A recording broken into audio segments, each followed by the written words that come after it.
barely 8 o'clock when he stepped in the store. An old man with his back to me next to the door. He looked fragile and poor, I forget what he wore, but he was shaking, he could barely take a step on the floor. I looked at my boss like, what the fuck should I do?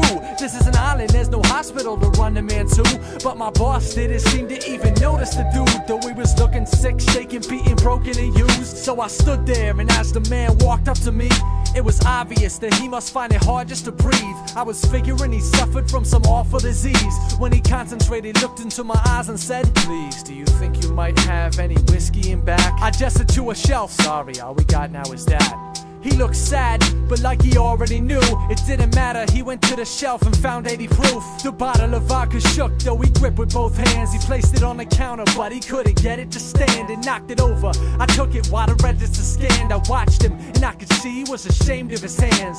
Walked out the door with the drink in his mitts, and I watched him out the window, still thinking he's sick.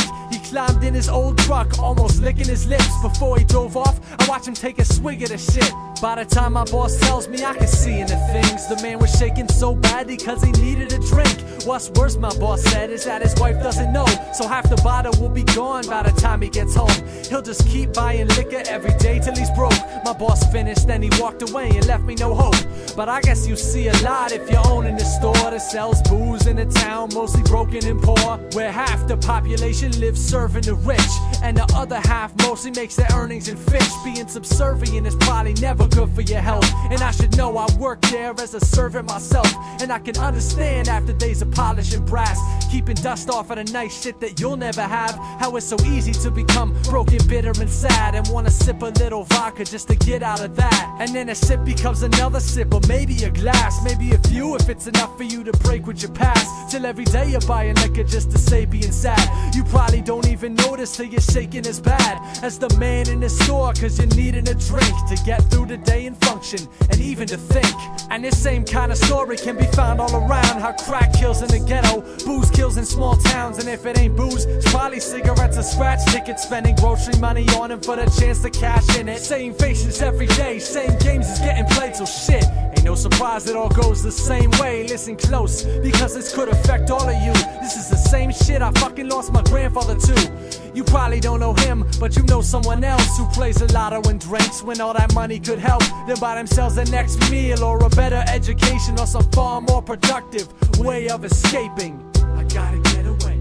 And that's a true story. But I ain't even, man, I've been working at this store for 5 summers and I see this shit every day. I mean, there's a dude who comes in, will buy scratch tickets like 5-6 times. If he ever wins anything, you know, he spends that money again until it's gone. And then his wife, who has cancer, will come in at night and not have any money to buy groceries because the motherfucker spent it all on scratch tickets.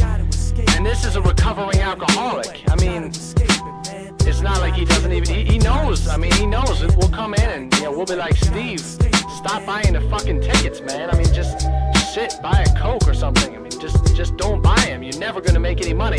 You're never gonna fucking get rich. It's not gonna work, and he knows that shit. And he buys it anyway.